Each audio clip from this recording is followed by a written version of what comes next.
Sunday dinner tasted like lamb roast and judgment. She gave both the same amount of effort.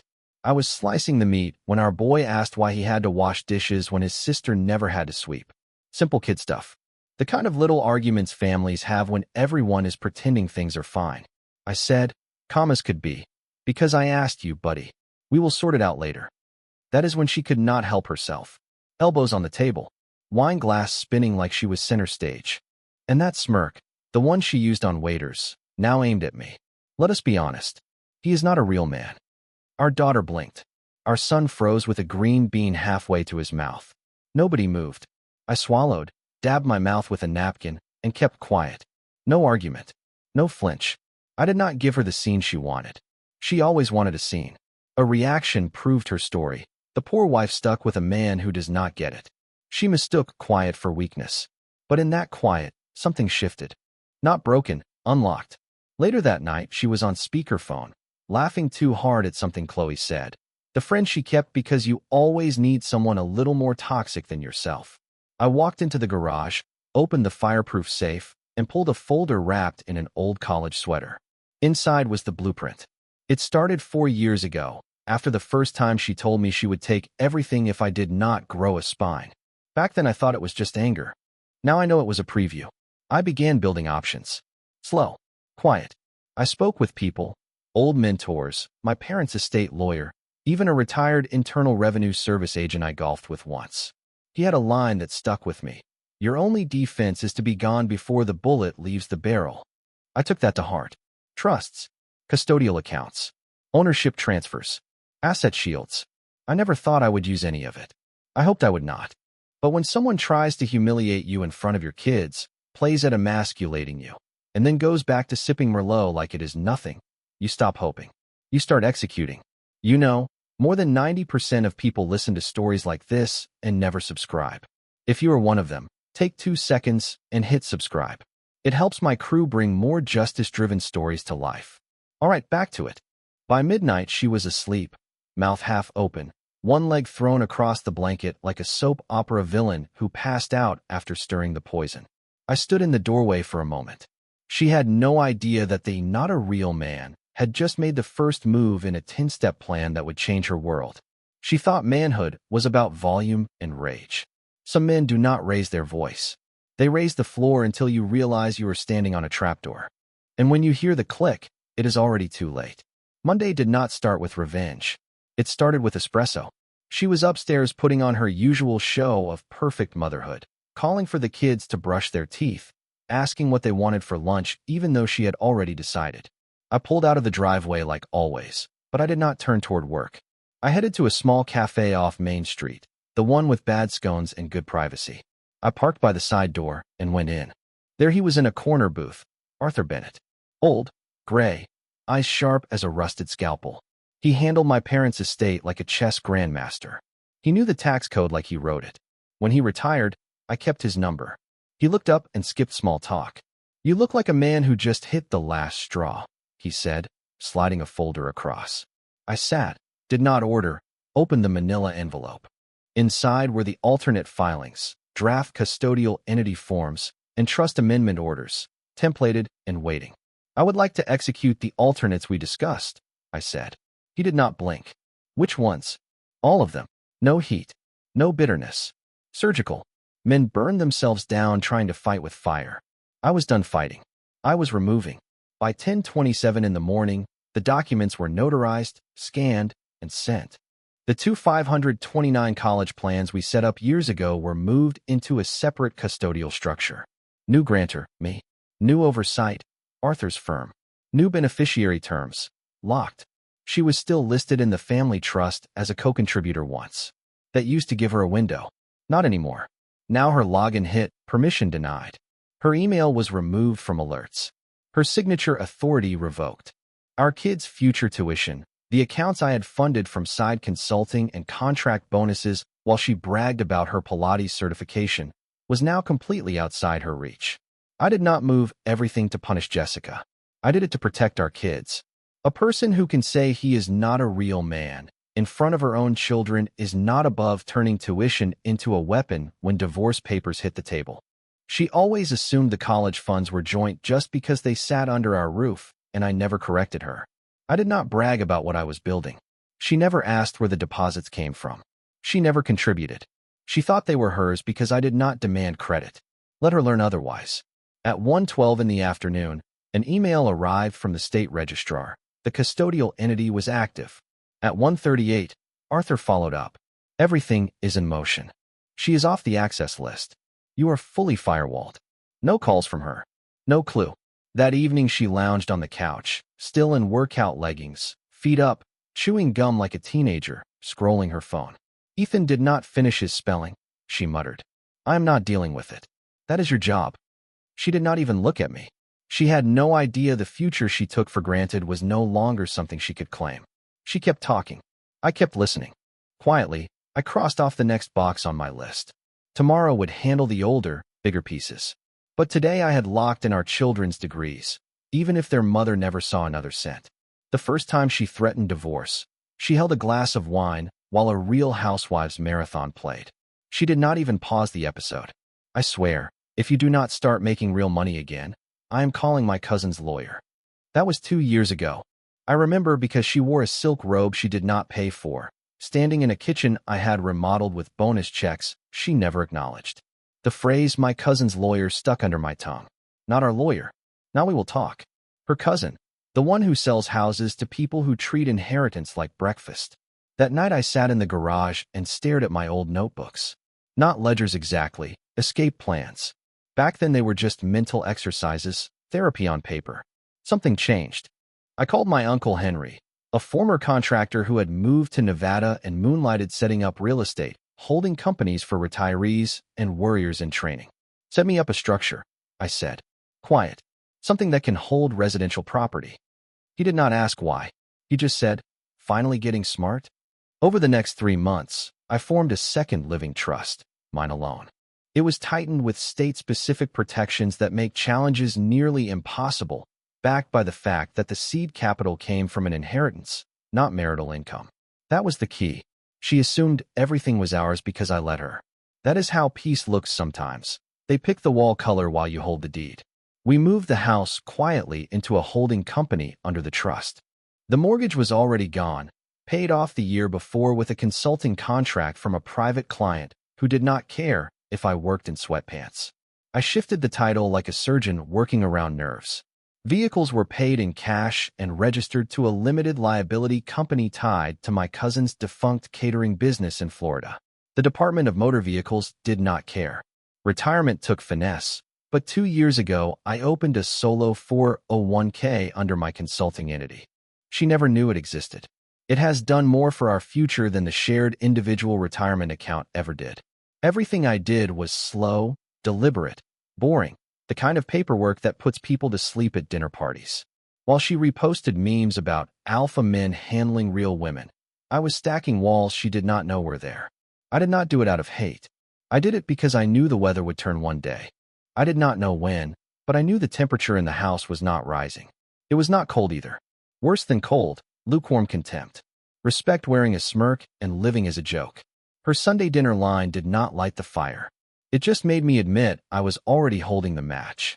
Now I was back in the same garage with the folder open on the workbench and papers spread across an old poker table. I flipped through the structure I had built. Her name was nowhere. Not on the trust, not on the companies, not on the fallback clauses. If I died tomorrow, Ethan and Sophie would be covered by successor entities with neutral guardians I appointed years ago. She would get a polite notice and a set of instructions for returning the keys. I paused on one page, the deed transfer notice that never needed her signature, and thought, she believes she is the clever one. Clever is loud. Loud leaves tracks. I did not choose clever. I built structure. So when she sat across from me at dinner and mocked my manhood in front of our kids, she was not talking to a man who needed her approval. She was talking to the architect of her own irrelevance. I slid the papers back into the folder, locked the safe, and slept like a man whose war was already decided. This was not about reacting anymore. This was about putting the plan in motion. Wednesday afternoon, she was late again. That was part of her brand. Too many yoga classes, skin treatments that cost as much as tires, and brunches that turned into strategy sessions with that brittle circle of suburban influencers she pretended to hate but needed to impress. She rushed into daycare 10 minutes before closing, sunglasses on, phone in hand. Wearing those ridiculous boots, she said gave her executive energy. At the front desk, Kendra, maybe 24, polite but firm from dealing with high-conflict parents, offered a careful smile. "I am sorry, Mrs. Hawkins. You are not listed as today's authorized pickup." It landed like a slap dipped in honey. "What?" She laughed and tugged her glasses down. "It is me. I am their mother." "Yes, ma'am," Kendra said, steady. "But the system shows an update from this morning. Mr. Hawkins is the primary contact. Until this is cleared, I will need a secondary identification and a verbal confirmation from the primary." "I am the primary." "Not anymore," Kendra said softly, glancing at the monitor and then away like she did not want to be present for the blast. The kids were in the back, probably wondering why their mom was at the desk with that tight smile that always showed up before something cracked. "She called me before she even got to the car. I answered on the first ring. You changed the daycare records. Are you out of your mind?" "No," I said. "Check your email." Then I ended the call. 2 minutes later, she called again. This time she did not yell. She hissed. "You filed for a custody modification?" "Correct," I said. "Filed at noon. The state timestamp is on the document." "On what grounds?" I let the line breathe. "Ongoing emotional hostility. Pattern of public belittlement. I have documentation." She was breathing through her nose. I could hear it. I pictured her pacing, red in the face, staring at her screen while the world she curated shifted a couple of degrees off-center. "Are you joking?" she asked, but it came out thin. "No. And before you ask, I am not seeking full custody. I am asking for an equal split with decision-making guardrails. I documented every time you ran me down in front of them. I have notes from Ethan's school counselor and the birthday party video where you called me a man-child who could not afford a spine. You laughed. Remember? You recorded me. I did not need to. You posted it to your story. Chloe tagged you." She did not answer. "You turned the kids into an audience," I said. "You forgot they are also witnesses." I ended the call. Not rude, not abrupt, just finished on my terms. Back at daycare, I arrived 5 minutes after she left, signed the release, and walked the kids out. Ethan asked if Mom was all right. I told him she was probably just surprised. She was surprised, but not in the way she expected. She built her identity on the belief that I would never push back, that I was safe, predictable, soft. What she never learned is that safety can be camouflage, and predictability can be a strategy. She thought we were in a marital spat. This was not a spat. This was a campaign. Phase 2 had just started. She stormed into her lawyer's office like the star of a courtroom drama. Black blazer, oversized sunglasses, a latte she forgot to drink, and the righteous fury of someone who thinks she still controls the narrative. "Ethan," she barked at the receptionist. "Tell Grant I need him now." Grant Lively, top-shelf divorce attorney, expensive and usually unflappable, was already pacing like someone pulled up a rug and found a safe full of snakes. When she burst in without knocking, he did not look surprised. He looked angry. Phone to his ear, he pointed at the chair and mouthed, "Sit. Now." She rolled her eyes, dropped her purse, and collapsed with the dramatic exhaustion of a wronged heroine. "Yes, I am looking at it." Grant snapped into the phone. "No, the entity is sealed. The college funds are firewalled. It is not joint. It is a single custodial transfer." He covered the receiver and turned to her. "You did not tell me about any of this." "Tell you about what?" she said. He hung up, set the handset down hard, and opened a thick folder like it had insulted him personally. "This," he said, flipping page after page. "Dual trusts. Custodial lockouts. Premarital title on the vehicles. The home moved to a holding company last year under a Nevada trust." She blinked. "What are you talking about? That is our house." Grant did not raise his voice. "Legally, it is not." I did not argue with her lawyer. I did not need to. From what I learned later, call logs, emails, and the notes her attorney filed, he laid it out in plain English. "No, it is not your house. Not anymore," he told Jessica. "You signed the insurance renewal 6 months ago when the title was already sitting under a shell limited liability company. That disclosure was a courtesy, not a grant of ownership." She tried to keep up. "But the college funds." Reassigned, he cut in. "Grantor changed. You are not a contributor on paper. No access. No standing. That is illegal. He slapped a printed statute on his desk. It is airtight. He built this over years, piece by piece. My guess? He started the day you first threatened to leave. Then he pointed at her. And you walked in here like this would be a couple of angry letters and a quick settlement. It was just paperwork, she said weakly. We have not even filed. You do not get it, he snapped, losing the smooth edge. He already filed a custody modification. And from what I am seeing, it will hold. You gave him the rope. You practically crocheted the noose yourself. She leaned forward, hands gripping the chair arms. You were supposed to fix this. You are my lawyer. We are walking into a financial buzzsaw. He paced, took a breath, and his voice shifted, less legal, more human. What did you say to him? What does that matter? What flipped the switch? What triggered this?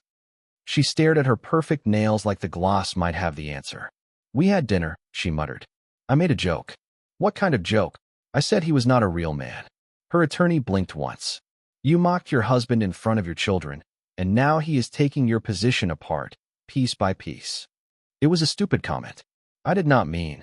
It does not matter what you meant, he said. What matters is you underestimated him. She shot to her feet. This is insane. He does not do this. He is the quiet one. He folds laundry. He apologizes when I slam doors. Apparently, he said, folding his arms, the quiet one built a financial maze around you. And now you are outside, pounding on the walls. Her face finally cracked. Not tears yet, but her hands shook when she reached for her phone. She did not know who to call, her mother, Chloe, anyone who still played along. The lawyer sat back down and started writing. We can still negotiate, he said without looking up. But do not expect sympathy from a judge. Not when the paper trail makes you look like the blast and him like the man who finally cut the wire. For the first time in this whole unwind, she was not angry. She was scared. That evening, after she paced grooves into her kitchen floor, she did what she always did when control slipped. She called her mother. Not for comfort, for ammunition. Mom, he is losing it, she started, voice shaky but sharp. He is trying to freeze me out of everything. Custody, the house, even the college accounts. He is acting like some cold, robotic psycho. Her mother, Diane, answered the way she always did, dry, calm, half listening from a mahogany office that smelled like old ledgers and older secrets. What did you say to him? What? To make him do all this? What did you say that set it off? I did not say anything. I made a joke at dinner, and he took it personal. He is being insane. There was a pause. Not the soft kind, the calculating kind. And you were telling me he filed for custody realignment, moved the college funds, and rerouted property? Yes. He is trying to write me out like I am a stranger. Another pause. Then one question, simple and surgical. What did you sign before the wedding? She froze. What? You heard me. The silence on the line stretched tight. We did not, Jessica said, smaller now. We never did a prenuptial agreement. We were. She cut herself off before saying in love. It did not feel necessary back then. He barely had anything. It was my money at first. Her mother went very quiet. Jessica could probably hear Diane's chair creak as she leaned back, fingers steepled like she was staring down a bad stock position. You never signed a prenup, she repeated, like she was checking for a head injury. We did not think we needed it. No, Diane said flat. You did not think you would ever be on the losing end. You decided he was harmless. You believed you could run the show and he would be too grateful or too foolish to push back. That is not fair, Jessica muttered. Fair? Diane snapped. Here is what is not fair. Watching a man quietly build a fortress while you brag online about how he still folds your laundry like a good boy. You thought he was soft. He was patient. But he cannot just take everything. Oh, sweet girl, her mother said, without a drop of sweet. He did not take anything. He protected what was already his. And if he structured it the way it sounds, you are not even in the room anymore. You are across the street, peering through the blinds. There was a rough sound in her throat. Not a sob. More like pride choking on itself. I need to fight this, she said. Diane did not answer right away. Then, with what? Nothing came back. No standing in the trust. No claim on the restructured assets. No steady income that would last through discovery. Even the car she drove was a lease under my consulting company. The same work she mocked as my little side project while posting quotes about independent women who do not need a man. Diane kept going, softer in volume, never gentle. If he already moved the early retirement accounts under protection and you are not on the governance papers, you will be lucky if the judge lets you keep your jewelry box. That is not true. Do you even know which structures he used? Which state holds the trust? Who the successor trustees are? I did not ask. He never told me. The silence that followed did not feel awkward.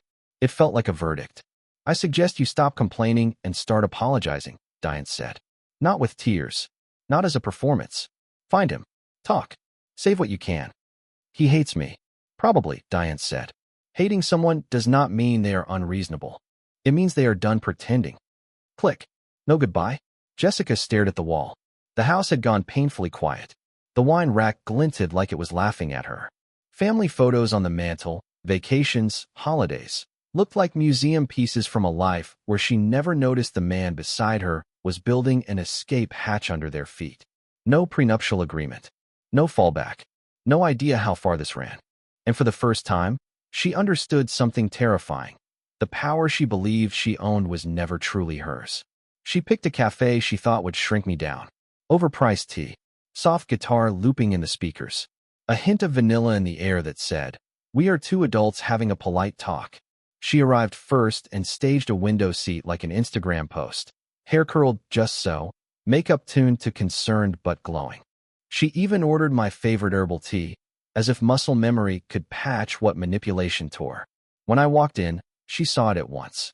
Not only my posture, straighter, settled, but the fact that I was not alone. The man with me was calm, older, and kept a leather briefcase in his hand. "Who is this?" she asked. "This is Thomas," I said. "He is a certified family mediator. You wanted to talk as a family. I thought a neutral person should sit with us." She laughed too loudly. "What? You think I am going to throw a chair?" "No," I said. "I think you talk in circles. I do not have time for circles anymore." Her smile twitched.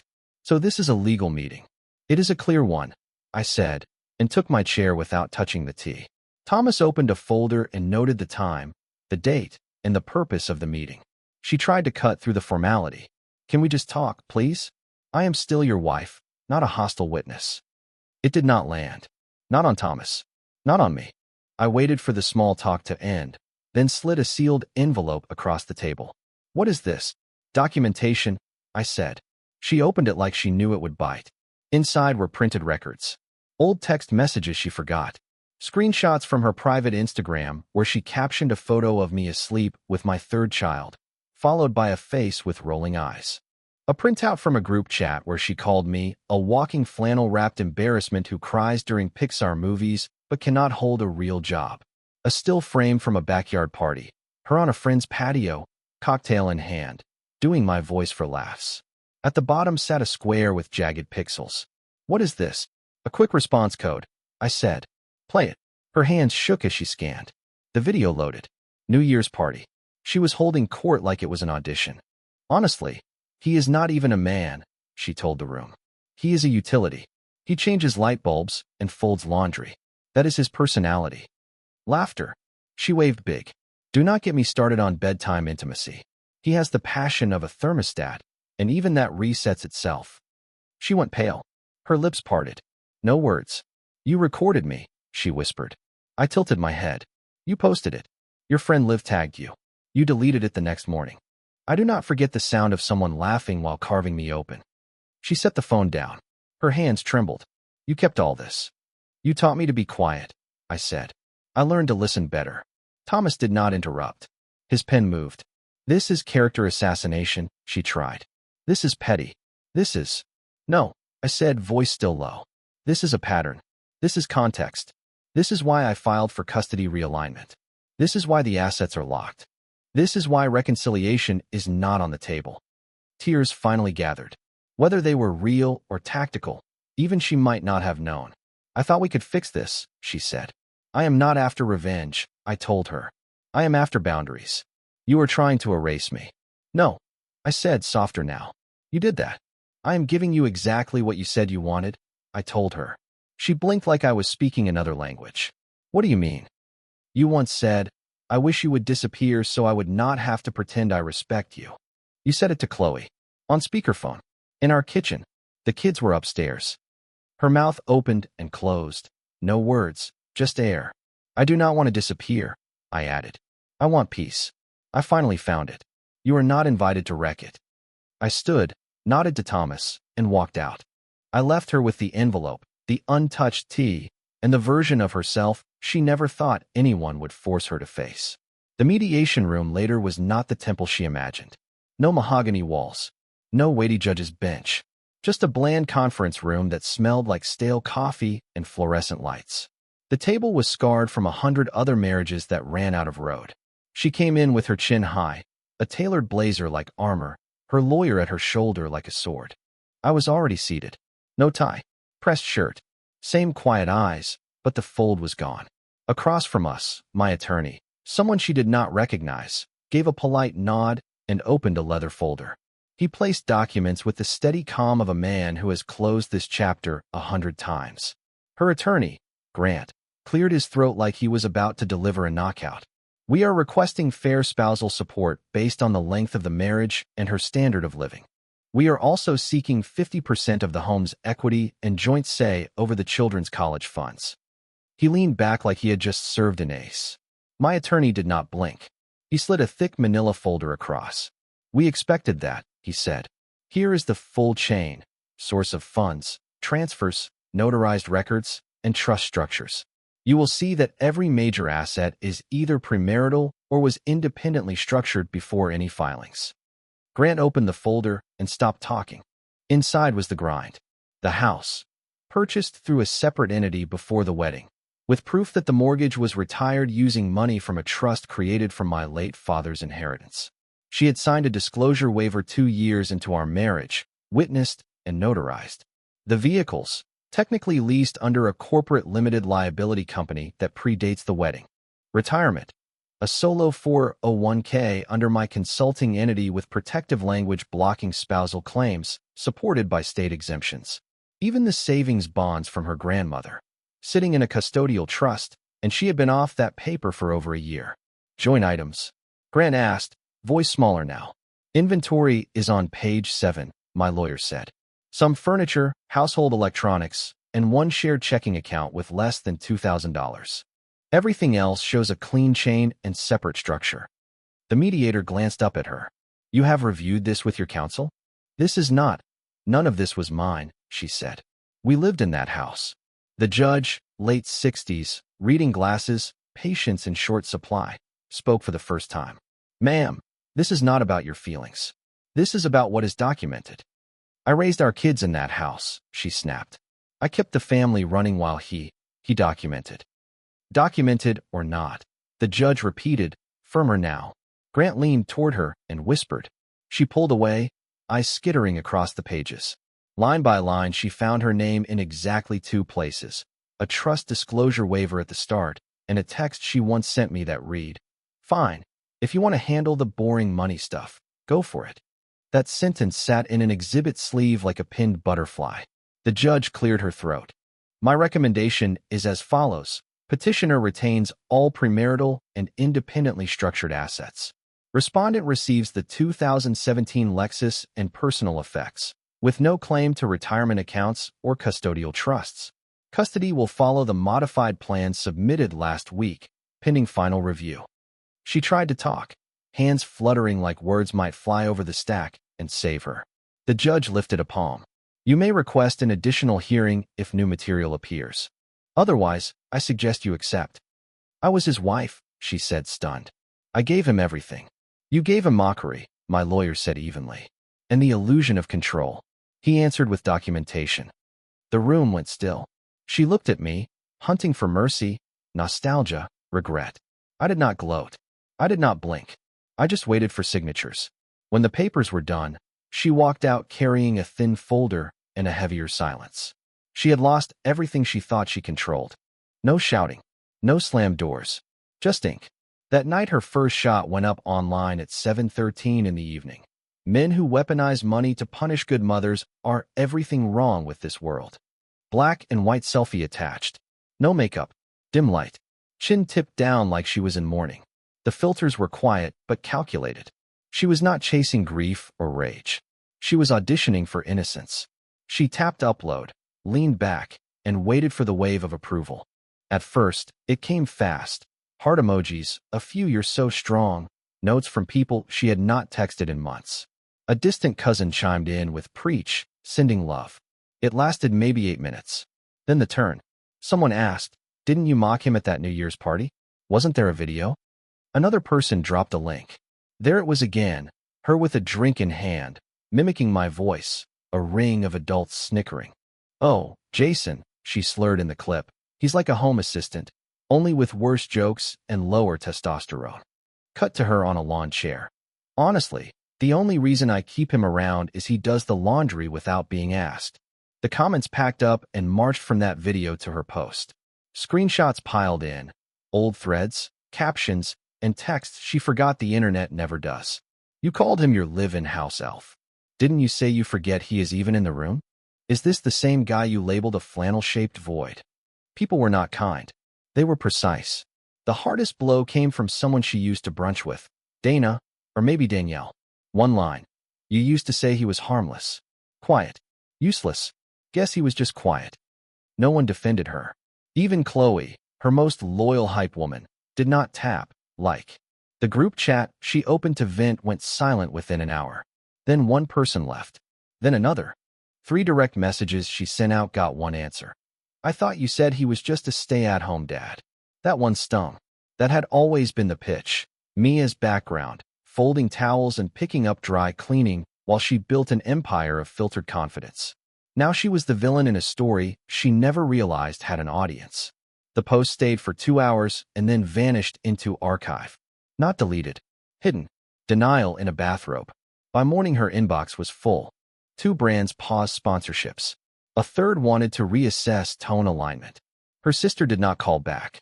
The school sent a polite message asking for a meeting about custody changes and social media discourse. A courier dropped an envelope with no return address. Inside, a blown-up screenshot of her caption, "Men who weaponize money to punish good mothers." Underneath a typed line, "You had the stage. You chose the monologue." No name at the bottom. She knew the point anyway. I did not post a thing. I did not like, share, or subtweet. I just let her talk. The more she spoke, the emptier the room got, until only her voice echoed back at her. The world outside did not care. Lawn still smelled like cut grass. Dogs still barked at bikes. She parked 2 houses down, not wanting to be seen. Our old place looked exactly the same. Blue shutters. The porch swing she once joked made us look like boring people who talk about mulch. Except for the moving truck in the driveway. 2 men in matching polos lifted furniture into the bay. That did not freeze her. The mailbox did. The nameplate was new. Where she once insisted on cursive with our last name, it now read, Crane Hollow Revocable Living Trust. She leaned toward the windshield like the words might blur into something else. They did not. The house was not a home anymore. It was an asset. It had a title and a gate she could not touch. She called me. My voice was the same as always, steady, even, not cruel. Just finished. "Where are the kids?" she asked, working hard to keep the panic out of it. "With me at the lake." "The lake? Why did you not tell me?" "You can request time through the mediator. It is already on the calendar." A pause. "You are really going through with this?" "I already did." One of the movers walked out holding a framed Christmas photo from 3 years back.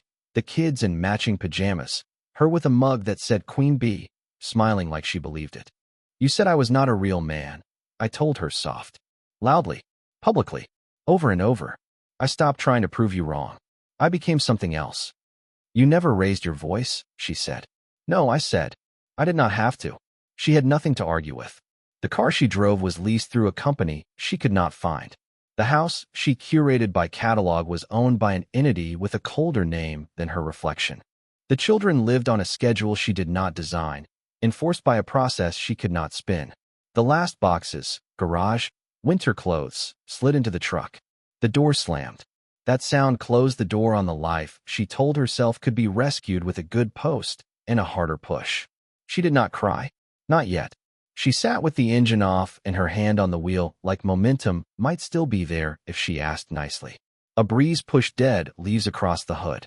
She looked once more at the mailbox, Crane Hollow Revocable Living Trust. Not her name. Not her house. Not her story anymore.